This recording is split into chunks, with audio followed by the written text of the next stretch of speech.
Okay, good morning friends.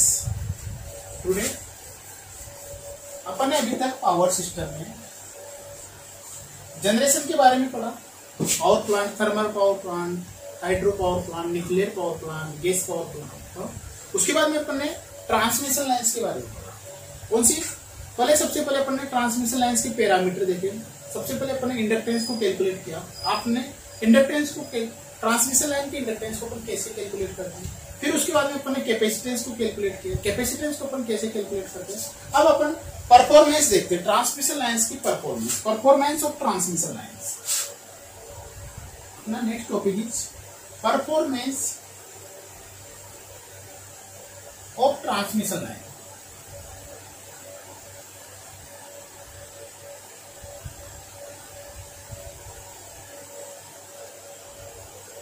आपकी transmission lines क्या कर रही है?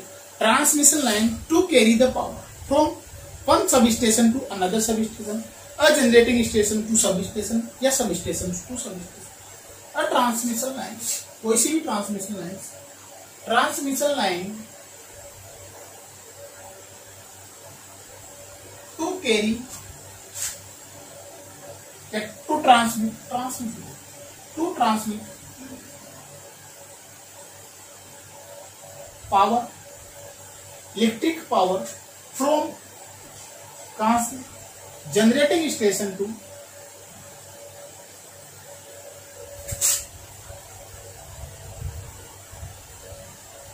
सब स्टेशन या फिर substation to sub station.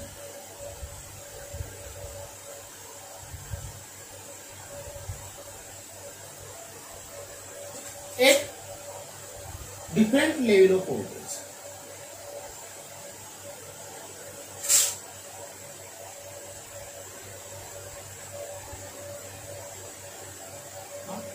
Transmission line आपकी पावर को ट्रांसमिट कर रही है from power generating station to substation या substation to substation, या फिर आपके एक अदर डिफरेंट सब स्टेशन पे, है ना, डिस्ट्रीब्यूशन पे या किसी भी आपकी पावर को ट्रांसमिट किया जा रहा है। एक different level of the voltage. हाँ, आपको सब स्टेशन का वोल्टेज भी आप डिफरेंट ले सकते, ठीक है। अब जो ये पावर ट्रांसमिट हो रही है, ये ट्रांसमिशन लाइन से, इनको भी अपने कैटेगराइज करना है। ट्रांसमिशन लाइन्स आर 3 कैटेगरी में डिवाइड। हाँ, तो सबसे पहले अपन ने पढ़ा कि जो transmission line, short transmission line, सबसे पहले अपन ने शॉर्ट ट्रांसमिशन लाइन के बारे में पढ़ा। शॉर्ट ट्रांसमिशन लाइन, अब ये short transmission line it carry power at less than 20 kV voltage. लगभग 20 kV वोल्टेज तक ये ऑपरेट होती है। ये पावर को कैरी करती है कितने वोल्टेज पर? 20 kV वोल्टेज। हाँ, ये जो पावर लाइन्स होती है, ये जो शॉर्ट ट्रांसमिशन लाइन्स होती है, ये पावर को ले जाती है। इनकी लेंथ के बारे में, लेंथ ऑफ दिस लाइन्स, अगर इनकी आप लेंथ के बारे में डिफाइन करो तो लगभग 80 किलोमीटर तक मान लो, 18 किलोमीटर, 80 to 120 किलोमीटर भी चल जाएगा। ये हमेशा शॉर्ट ट्रांसमिशन लाइन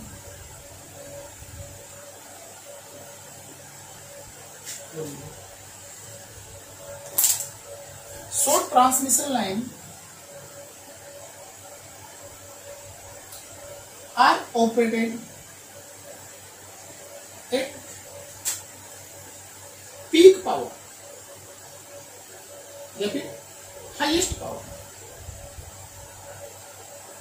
या फुल लोड कैपेसिटी, इसको ऐसे लें, full load capacity,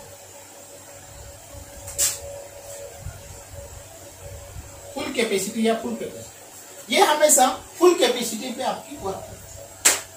short transmission line है, उसकी लेंथ के बारे में देखा अपन ने, लगभग 80 किलोमीटर इसकी लेंथ होती है। हमेशा ये 20 kV तक या 20 से 33 kV तक भी इसको आप ऑपरेट करा सकते हैं। हाँ, इनका जो टर्मिनल वोल्टेज होता है, जिन्हें इनका ऑपरेटिंग वोल्टेज होता है, वो 80 to 120 kV होता है। 80 किलोमीटर या 120 किलोमीटर तक ये इसकी लाइन लेंथ होती है, और ये हमेशा आपकी फुल कैपेसिटी पे वर्क करती है। उसके बाद में अपन ने पढ़ा medium transmission line. Second, medium transmission line.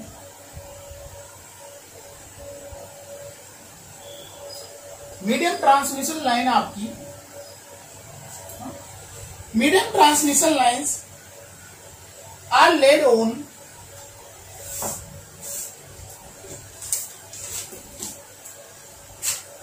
medium transmission line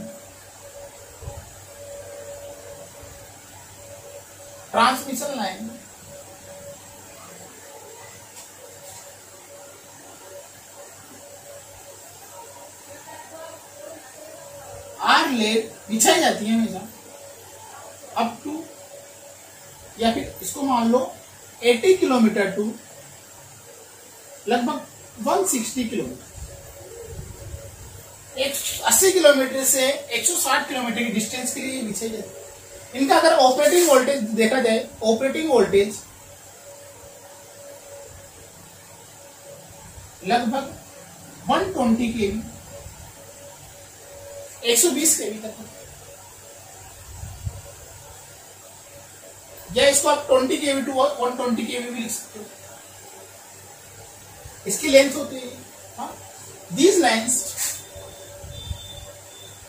are operated both frequency, मतलब power frequency 50 hertz and carrier frequency. Carrier मतलब आपकी मेगा हर्ट्ज की फ्रीक्वेंसी, इसके लिए भी ऑपरेट करती है।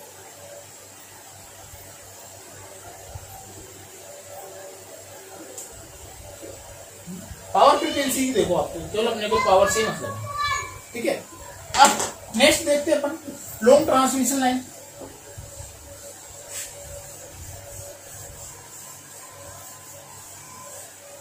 Long transmission line, long transmission line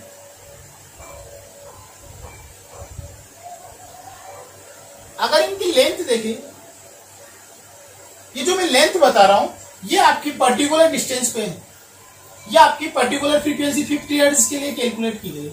अगर आपने फ्रीक्वेंसी बढ़ाई, जैसे मैं मेगाहर्ट्ज में गया है, किलोहर्ट्ज में गया, तो ये लेंथ कम हो जाती है। क्यों? क्योंकि हर एक ट्रांसमिशन लाइन को जब डिजाइन किया गया तो फ्रीक्वेंसी इंटू लेंथ ये कांस्टेंट आता है, उसको आप वेवलेंथ बोल सकते हैं। हाँ, हर एक ट्रांसमिशन लाइन के लिए वेवलेंथ कांस्टेंट होती है। जिसे मैंने शॉर्ट ट्रांसमिशन लाइन कंसीडर की, चलो पहले अपन इसके बारे में लिख लेते हैं। इसकी लेंथ लगभग 200 किलोमीटर से 250 किलोमीटर, 160 किलोमीटर से 250 से 280 या इससे भी है वो, ये हमेशा ऑपरेट होती है 220 केवी, 400 केवी या फिर 784 केवी, बहुत ज्यादा हाई वोल्टेज पे ऑपरेट होती है। इसकी लेंथ भी देख लिया, इसकी लेंथ भी, दोनों चीज हो, ठीक है। अब मैं ये बोल रहा था कि जो ये पावर फ्रीक्वेंसी और कैरियर फ्रीक्वेंसी दोनों पे आपकी ऑपरेट करती है ना। अब ये जो मैंने लेंथ बताई है वो लेंथ, ये जो मैं बता रहा हूं कि शॉर्ट ट्रांसमिशन लाइन आपकी 80 किलोमीटर तक ही ऑपरेट करती है। ये 80 से 160 तक आप मीडियम ट्रांसमिशन लाइन के बारे में डिस्कस करते हैं, और 160 से 280 या एबव तो आप लॉन्ग ट्रांसमिशन लाइन को डिफाइन करते हो। हाँ, तो अगर मैं शॉर्ट ट्रांसमिशन लाइन की बात करूं, जिसे मेरे पास एक कोई ट्रांसमिशन लाइन है ना, उसकी लेंथ क्या है? उसकी लेंथ है आपके पास 50 किलोमीटर। लेकिन अगर उसकी फ्रीक्वेंसी अगर मान लो 1 किलो हर्ट्ज है, अगर उसकी फ्रीक्वेंसी 1 किलो हर्ट्ज है, तो ये शॉर्ट ट्रांसमिशन लाइन नहीं है, ये शॉर्ट ट्रांसमिशन लाइन नहीं है, हाँ? तो क्योंकि अगर आपको ऐसा देखना है तो अपने को सबसे पहले ये डिफाइन करना पड़ेगा। शॉर्ट ट्रांसमिशन लाइन लिख लो,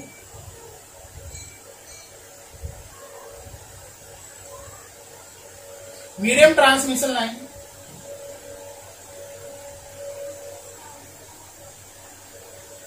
और लॉन्ग ट्रांसमिशन लाइन।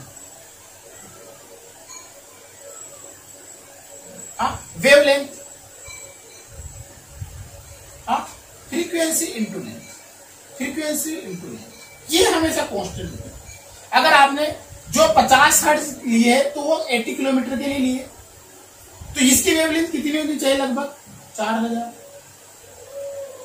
अगर 4000 वेवलेंथ या इससे कम वेवलेंथ की अगर आपके पास ट्रांसमिशन लाइन है तो वो शॉर्ट ट्रांसमिशन लाइन है। यहाँ पे मेरे इसको लगभग में मान लेता हूँ 200 लेंथ को, फ्रीक्वेंसी आपने ली है 50, हाँ लगभग 10,000। 10,000 से कम है, 10,000 तक की ट्रांसमिशन लाइन है। इसको एग्जैक्ट लेना चाहो तो 160 ले लो, 160 किलोमीटर ले लो। इससे ले लो 250 ले लो। अगर ये आ रहा है आपके पास, जब मेरे पास एक कोई ट्रांसमिशन लाइन है, जिसे मेरे पास ट्रांसमिशन लाइन है वो आपके पास 1 किलोहर्ट्ज पे ऑपरेट कर रही है, हाँ, और उसकी लेंथ है आपके पास लगभग 50 किलोमीटर। तो 50 किलोमीटर को जब 1 किलोहर्ट्ज से मल्टीप्लाई करोगे आप, 50 किलोमीटर को जब 1 किलोहर्ट्ज मतलब 1000, तो ये कितना होगा? 5000। तो 5000 आपके पास फ्रीक्वेंसी हो गई, तो कौन सी ट्रांसमिशन लाइन होगी? Medium transmission line. Short transmission line की रेंज तो आपकी 4000 तक की है, 5000 तो आपकी मीडियम ट्रांसमिशन लाइन आ गई। और अगर ये इसको मैं और ज्यादा बढ़ा दूं, लॉन्ग ट्रांसमिशन लाइन आ जाएगी। तो जरूरी नहीं है कि लेंथ अगर आपके पास 80 किलोमीटर तो शॉर्ट ट्रांसमिशन लाइन है। हाँ, मैंने जो डेटा आपको लिखा है वो पर्टिकुलर फ्रीक्वेंसी 50 हर्ट्ज के लिए लिखा है। पर्टिकुलर फ्रीक्वेंसी 50 हर्ट्ज जो होगी तभी आपके लिए वो सारे के सारे डेटा। और अपन पावर फ्रीक्वेंसी 50 हर्ट्ज ही लेते, 50-60 हर्ट्ज ही लेते तो अपना डेटा सही होगा। अपन पावर लाइन की बात कर रहे हैं तो पावर आपके पास जो भी जितनी भी पावर जनरेट होती है वो 50 हर्ट्ज पर ही होती है, तो अपना वो डेटा सही है। ठीक है, अपन ने उसमें अगर आप नोट करके लिखना चाहो तो लिख सकते हो कि ये we consider only power frequency.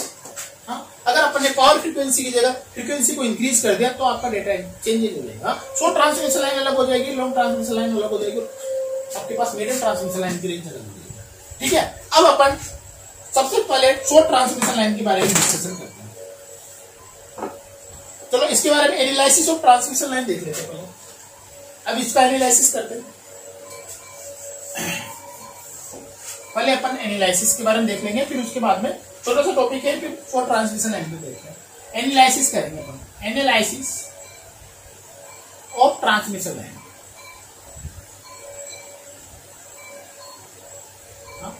कोई भी ट्रांसमिशन लाइन हो, शॉर्ट ट्रांसमिशन लाइन हो, मीडियम ट्रांसमिशन लाइन हो या लॉन्ग ट्रांसमिशन लाइन हो, हमेशा इसको क्या करोगे आप? In any transmission line two quantities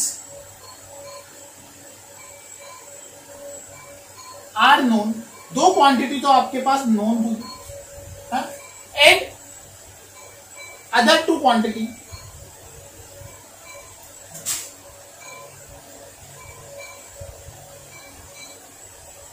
unknown होगी। हाँ, आपके पास दो क्वांटिटी तो नोन होगी, आपको ज्ञात होगा, हाँ, और दो क्वांटिटी आपके पास अननोन होगी। तो वी फाइंड द, आपको क्या करना है? Unknown quantity, unknown quantity to help of known quantity.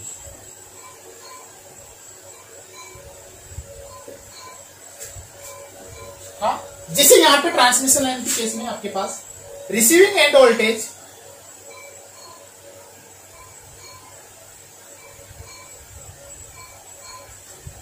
and receiving end current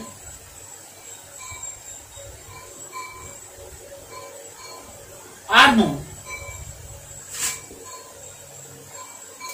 आप जहां पे आपका रिसीविंग एंड होगा, ये आपका रिसीविंग एंड होगा, यहाँ का वोल्टेज जो भी आपने वोल्टेज लगा रखा है वो, और यहाँ की करंट आपके पास, ये दोनों क्या होगी? नोन होगी। With the help of receiving end voltage, receiving end voltage को अगर डिनोट करना चाहो तो वी आर से, और रिसीविंग एंड करंट को अगर आप डिनोट करना चाहो तो आई आर से। हाँ, with the help of this quantity, help of both quantity V R and I R, we find out sending end voltage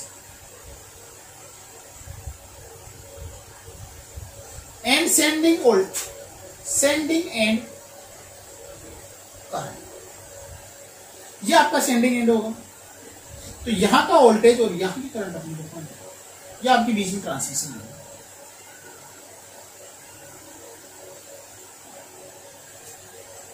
I समझ में भाई? अपने को ट्रांसमिशन लाइन का एनालिसिस करना है, तो ट्रांसमिशन लाइन में 4 क्वांटिटीज होगी टोटल, 2 आपके पास नॉन होगी, 2 आपके पास अननोन होगी। तो नॉन क्वांटिटी की हेल्प से आपको अननोन क्वांटिटी फाइंड आउट करनी है। तो आपके पास नॉन क्वांटिटी क्या होगी? आपके पास रिसीविंग एंड, जहां पे आप लोड कर रहे हो वहां का वोल्टेज, और आपके पास लोड में कितनी करंट आ रही है वो तो आपको पता होगा। रिसीविंग एंड का वोल्टेज और रिसीविंग एंड की करंट पता होगी, और आपको फाइंड आउट कहां करनी पड़ेगी? सेंडिंग एंड का वोल्टेज और सेंडिंग एंड की करंट आपको।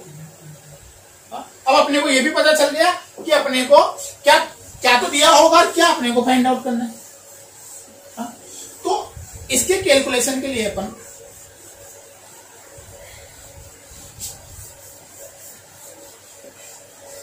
क्या करते हैं वो सुनो। For to find out sending end current and sending end voltage, we assume the transmission line model in ABCD parameter.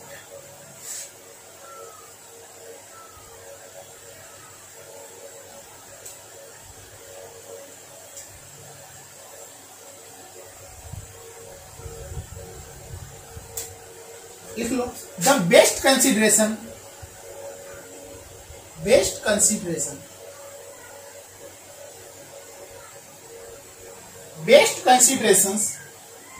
model of transmission line, mathematical model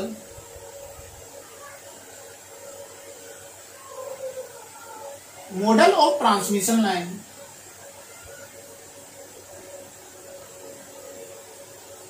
जब आप इसको मॉडलिंग करोगे या इसको मॉडल करोगे of 2 port network,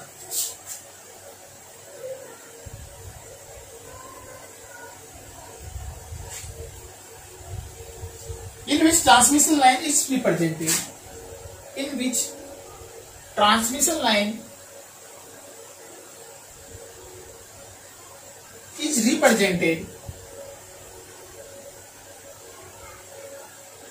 in A, B, C, D parameter.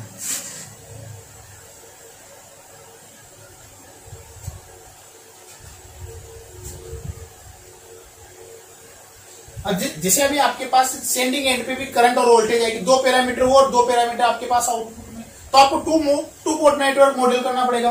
Model करने के लिए अगर आपको कोई बेस्ट अप्रोक्सीमेशन लेना है, बेस्ट कंसीडरेशन लेना है 2 पोर्ट नेटवर्क में, तो वो एबीसीडी मॉडल लेना पड़ेगा। हाँ, एबीसीडी मॉडल में क्या होता है, जैसे यहाँ पे करंट है, वोल्टेज आता है, यहाँ पे भी आपके पास करंट वोल्टेज आता है, बीच में एबीसीडी पैरामीटर है। एबीसीडी पैरामीटर किसको शो करेंगे? आप ट्रांसमिशन लाइन्स के पैरामीटर। ठीक है। Fundamental analysis means knowing the quantity unknown by unknown. भाई आपको फंडामेंटल क्या कैरेक्टरिस्टिक, वही बात है कि भाई आपके पास 2 क्वांटिटी नोन है, 2 क्वांटिटी अननोन है, आपको अननोन की हेल्प से नोन क्वांटिटीज को फाइंड आउट करनी है। ठीक है। अब एबीसीडी पैरामीटर के बारे में भी अपन थोड़ा सा देख लेते हैं। एबीसीडी पैरामीटर क्या होता है?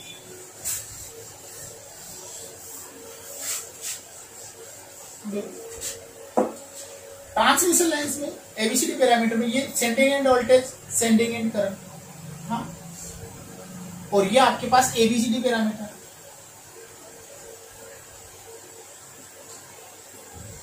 ये रिसीविंग एंड वोल्टेज और ये रिसीविंग एंड करंट।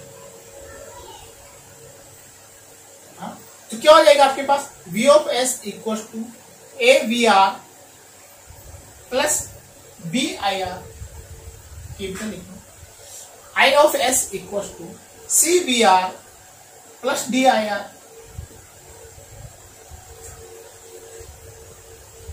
अगर मैं एक ही वैल्यू निकालूं, A equal to V of S divided by V ऑफ R, when I of R equal to 0। First equation में मैं IR की वैल्यू 0 पुट कर दूं तो A की वैल्यू आ जाएगी VS डिवाइडेड बाय VR। हाँ, ऊपर भी वोल्टेज है, नीचे भी वोल्टेज है, तो ये क्वांटिटी यूनिटलेस होगी।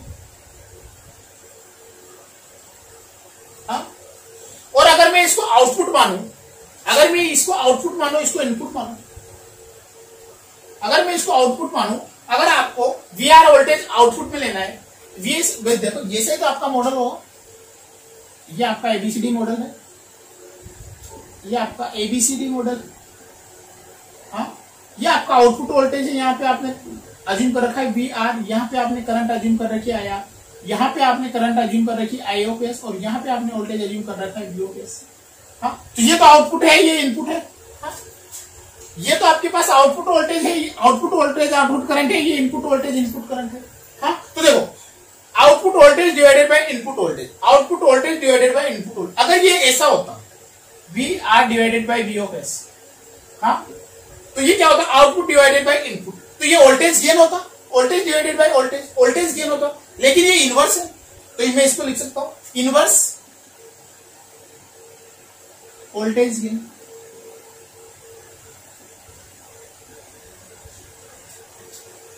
इनवर्स वोल्टेज गेन, आज इसकी यूनिट नहीं होगी, कुछ भी यूनिट लेस होगा। दूसरा क्वांटिटी देखते हैं, बी के बारे में देखते हैं।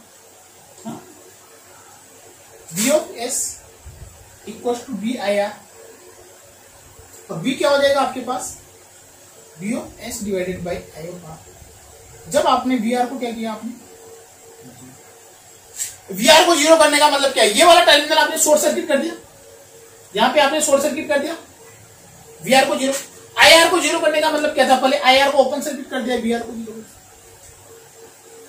हाँ, जब आपने वी आर जीरो किया, अब देखो ये तो इनपुट वोल्टेज है, ये आउटपुट करंट, ये तो इनपुट वोल्टेज है, ये आउटपुट करंट है, तो ये तो input divided by output, input divided by output. या फिर इसको वापिस ऐसे लिखो, अगर मैं ऐसे लिखता आउटपुट डिवाइडेड बाय इनपुट, लिख सकता करंट डिवाइडेड बाय वोल्टेज क्या होता है, एडमिटेंस। तो ये एडमिटेंस तो है, ये तो है, इसकी यूनिट क्या होगी, वोल्टेज डिवाइडेड बाय करंट, ओम।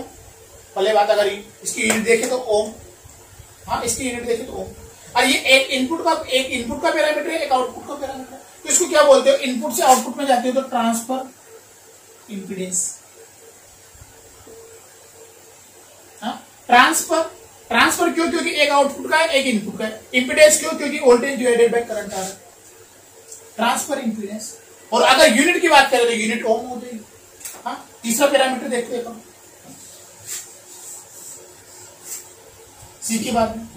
सी क्या है आपके पास, जब मैं आई आर को जीरो कर दूं, I F S divided by V. Current divided by voltage क्या होती है आपके पास, मो।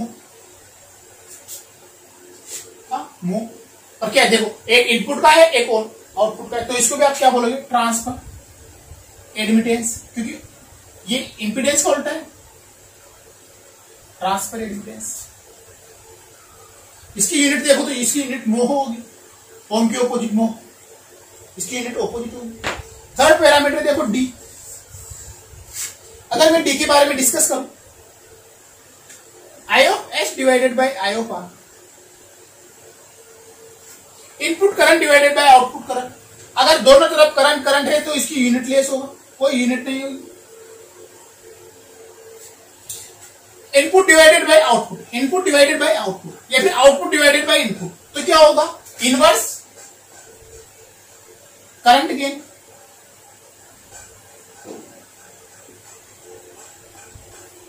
इनवर्स करंट गेन, ठीक है। चारों पैरामीटर अपन ने देखे, A B C D parameter. A क्या होता है, बी क्या होता है, सी क्या होता है, डी क्या होता है। अपन एबीसीडी में क्यों मॉडल कर रहे हैं, देखो अपने को क्या निकालना है, वीएस आईएस निकालना है। देखो यहाँ पे कितना इजीली निकल रहा है, एबीसीडी की वैल्यू निकाली आपके पास, आप इजीली फाइंड आउट कर पाओगे। बस केवल एबीसीडी की वैल्यू निकालनी है परफॉर्मेंस के लिए। हाँ ठीक है, अपन ने इसको एबीसीडी में डिजाइन कर दिया है ना। अब अपन सबसे पहले अपनी पहले ट्रांसमिशन लाइन लेंगे, सो ट्रांसमिशन लाइन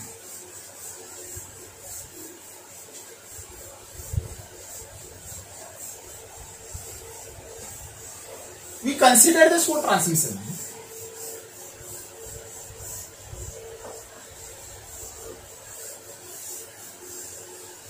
ये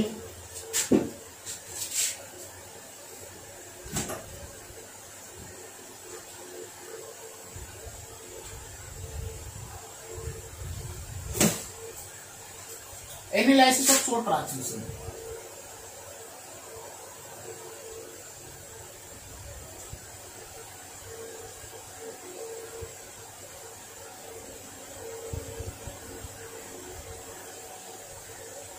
शॉर्ट ट्रांसमिशन लाइन के बारे में डिस्कस करेंगे। हाँ तो सबसे पहले अपने को शॉर्ट ट्रांसमिशन लाइन की लेंथ क्या होती है ये अपने को पता होना चाहिए। अभी मैंने डिस्कस की लगभग 80 किलोमीटर तक होती है। हाँ, फ्रीक्वेंसी अपन केवल 50 हर्ट्ज ही लेते जब। Short transmission line always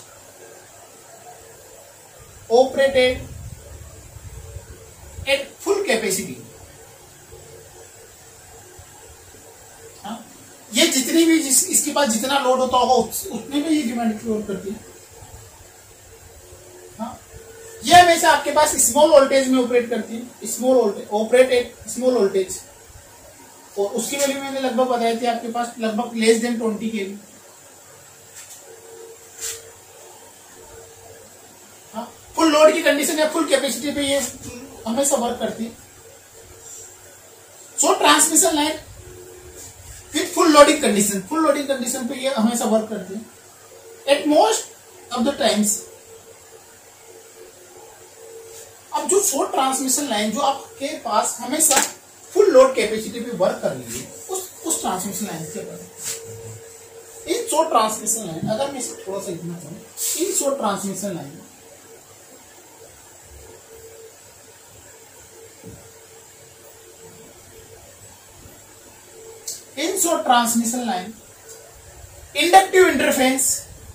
inductive interface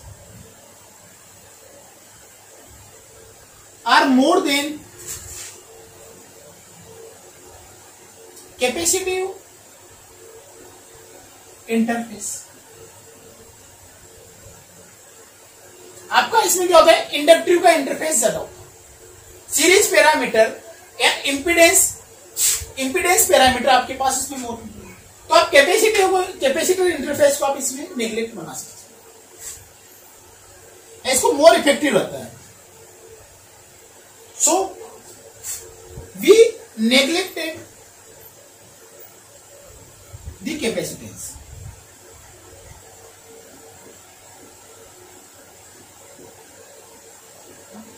अगर आपने कैपेसिटिव इंटरफेस को नेग्लेक्ट कर दिया, क्योंकि एक तो ये क्या है, एक तो फुल कैपेसिटी पे वर्क करे तो करंट इन सीरीज में आपके पास आएगी, तो सीरीज पैरामीटर तो आपके पास आएंगे लेकिन शंट पैरामीटर आपके पास नहीं आने वाले। सीरीज पैरामीटर तो अपने पास आएंगे लेकिन अपने पास शंट पैरामीटर नहीं आने वाले।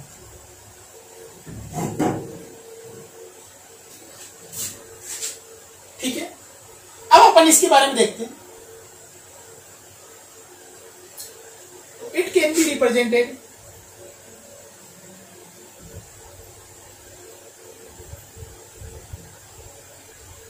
as series resistance and inductance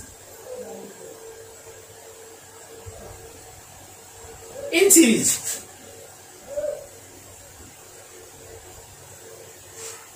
अगर आपको इसको रिप्रेजेंट करना है तो किसमें रिप्रेजेंट करोगे, क्या आपके पास एक तो रेजिस्टेंस है और एक इंडक्टेंस है, वो दोनों किसमें, सीरीज में।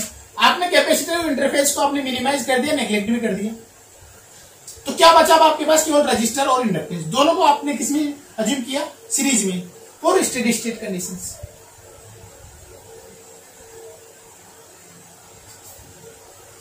लिख लो इसको, for steady state conditions.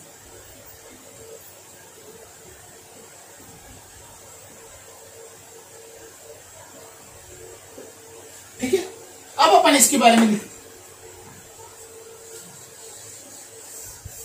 Short transmission line के बारे में पढ़ेंगे।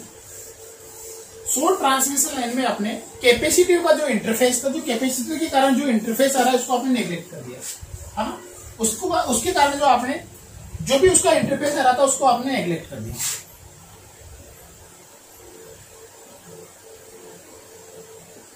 ठीक है, अब देखो आपने क्या अज्यूम किया, केवल एक तो रेजिस्टेंस है अपनी ट्रांसमिशन लाइन में और क्या है आपके पास, इंडक्टेंस है। केवल आपके पास रेजिस्टेंस को मैं आर से रिप्रेजेंट करता हूं और मैं इसको जे से रिप्रेजेंट, तो ये आपकी ट्रांसमिशन लाइन बन गई। सेंडिंग एंड वोल्टेज ये है, सेंडिंग एंड करंट ये है। सेंडिंग एंड करंट को आपने रिप्रेजेंट किया आई ऑफ एस से, सेंडिंग एंड वोल्टेज को मैंने रिप्रेजेंट किया वी ऑफ एस से। रिसीविंग एंड करंट को मैंने रिप्रेजेंट किया आई ऑफ एस से और रिसीविंग एंड वोल्टेज को मैंने रिप्रेजेंट किया वी ऑफ आर से। ये आपकी ट्रांसमिशन लाइन से शॉर्ट ट्रांसमिशन लाइन। हाँ, मैंने यहाँ पे sending end voltage V S I S sending end voltage parameter और वी आर और I R receiving end parameter ले ली। हाँ, आपको वी आर और आई आर पता है और आई एस और वी एस निकालना है। हाँ, सिंपल सा। अगर मैं यहाँ पे केवीएल लगा दूं तो क्या हो जाएगा, V of S equals to V of R plus, दोनों को अगर मैं जेड लिख लूं, जेड आएगा, सही है। करंट अगर ये आई एस है तो यही आई एस होगी, यहां पे भी आई एस होगी, यहां पे भी। अगर ये आर है तो ये भी आर है। तो मैं बता सकता हूं कि जो आई ऑफ एस करंट है आपके पास वो आई आर करंट के बराबर होगी। इन शॉर्ट ट्रांसमिशन लाइंस मैंने आपको बताया, पहले केवीएल लगाया हमने, केवीएल किरचॉफ वोल्टेज लॉ। फिर मैंने बताया कि जो आपके पास बोथ एंड पे जो दोनों करंट है, sending end current and receiving end current, दोनों करंट आपके पास इक्वली बराबर है। ठीक है। अगर मैं इसका फेजर डायग्राम ड्रॉ करना चाहूं, अगर मैं इसका फेजर डायग्राम बनाना चाहूं तो ये मैंने वी आर ले लिया, मैंने ये वी आर ले लिया एट ए रेफरेंस। हाँ, वी आर से मैंने कुछ करंट पीछे आई आर ले ली और आई आर ही क्या है आपके पास, आई ऑफ एस, ये भी मैंने देखा।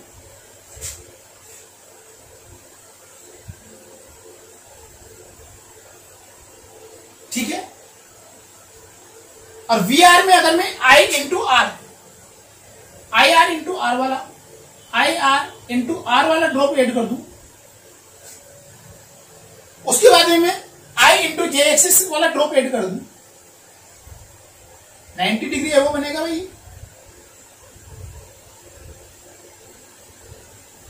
तो ये किसके बराबर आ जाना चाहिए आपके पास, बीएस के बराबर।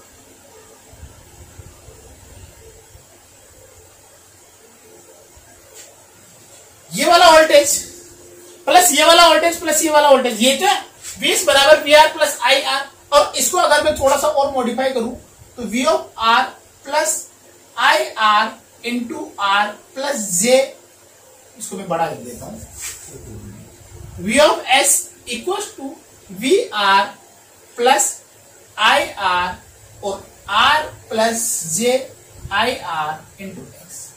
ठीक है। तो ये वी आर, ये आई आर इंटू आर और ये आई आर इंटू एक्स, तो ये किसके बराबर आ गया आपके पास, वी ऑफ एस। ये इसका फेजर डायग्राम हो गया।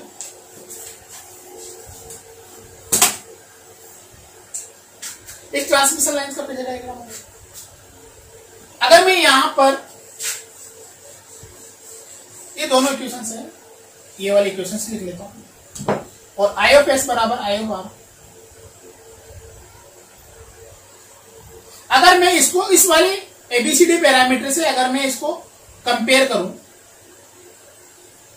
ए B C D V R into I are,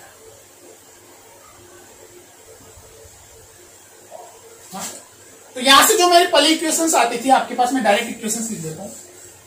यहां से जो मैं पहली इक्वेशंस आती थी, V of S equal to A V R plus B I R, I of S equal to C V R plus D I R.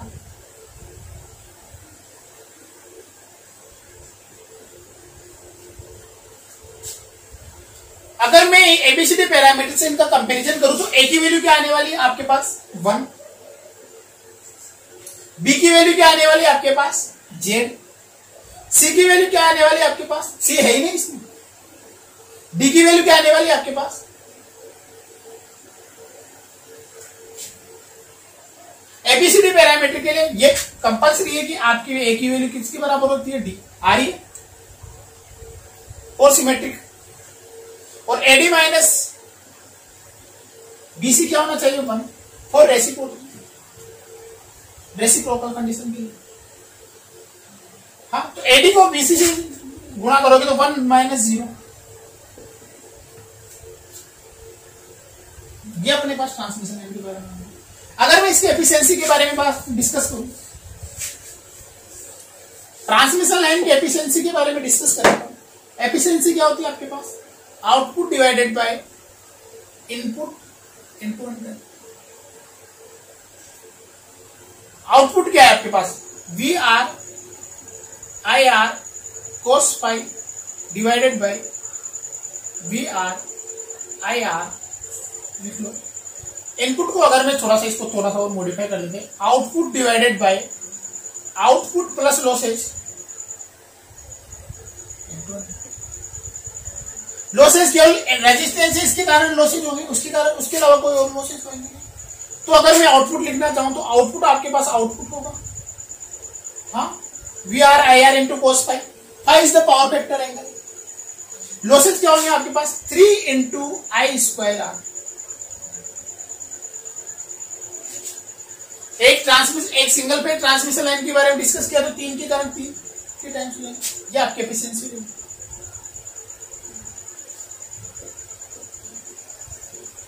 अगर मैं voltage regulation के बारे में डिफाइन करूं, अगर मैं वोल्टेज रेगुलेशन बताऊं,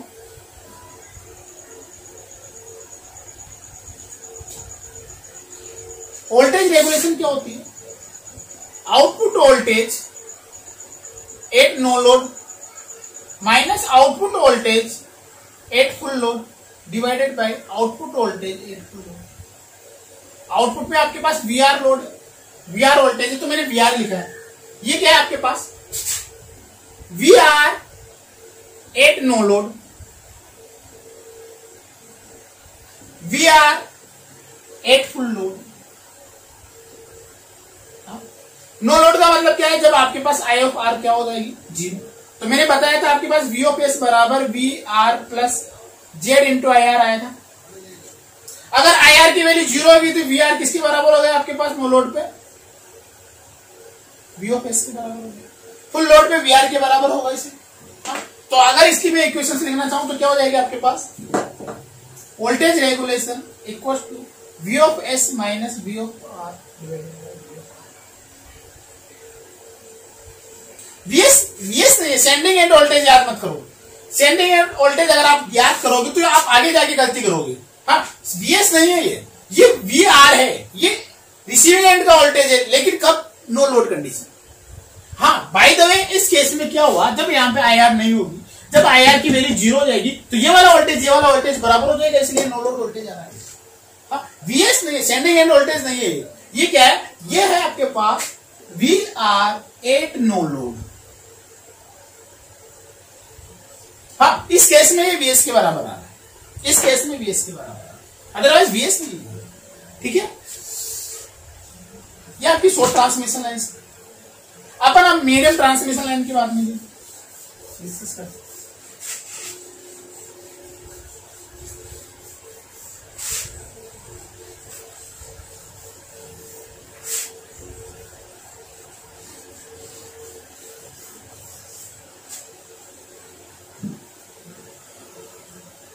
analysis of medium transmission line.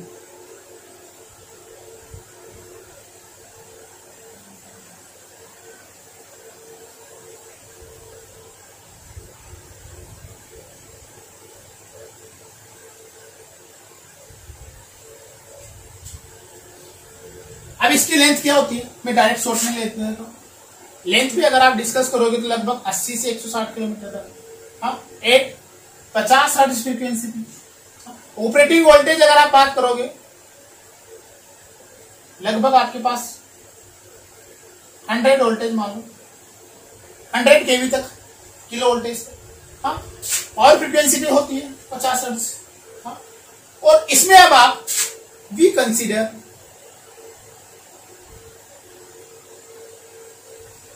Capacitance, capacitive interface.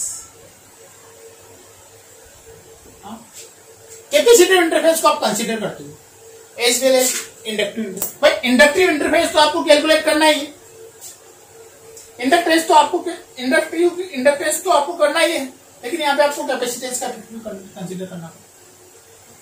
अब ये जो कैपेसिटेंस का इफेक्ट आप कैसे कंसिडर कर रहे हो उसके अकॉर्डिंग आपने मीडियम ट्रांसमिशन लाइन को 3 और कैटेगरी में या सब कैटेगरी में डिवाइड करना। In medium transmission lines, operated voltage is moderate range up to 100 kV, full large length 160 kilometre तक। The capacitive effect is considerable, capacitive का इफेक्ट आपको कंसिडर करना पड़ेगा। The capacitance is distributed in shunt, जो आपका capacitance होता है, capacitive interface से capacitance are distributed in shunt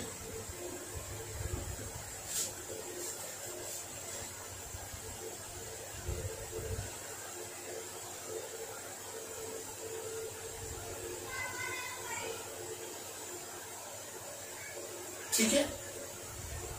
ये आपके पास शंट में डिवाइड होता है, जिसे अपन ने शॉर्ट ट्रांसमिशन के लाइन के केस में अपन ने सीरीज में लिखा था, तो ये शंट में होगी। इसको आप कंसिडर शंट पैरामीटर, ठीक है।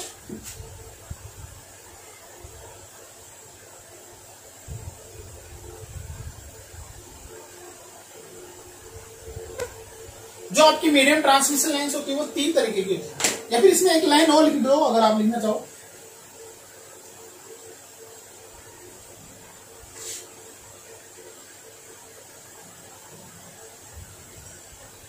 Thereby, अगर इसको आप शंट में कंसीडर कर रहे हो तो इसके कारण क्या आएगा, आपके पास एडमिटेंस आएगा। Effectiveness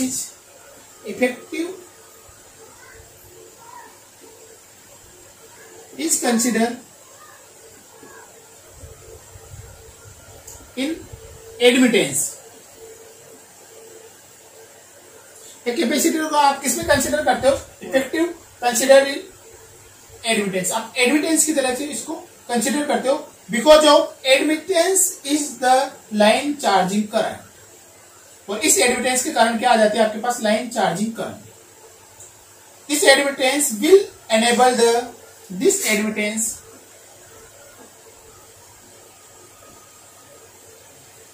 will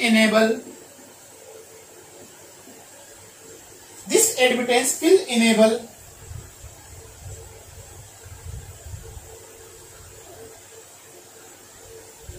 line charging current through transmission line।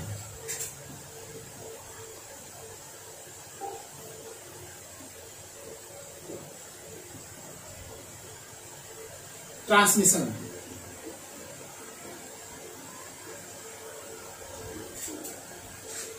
ठीक है।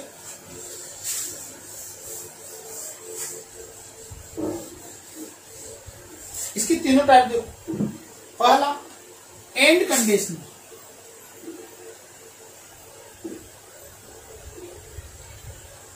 Second T nominal, third pi nominal,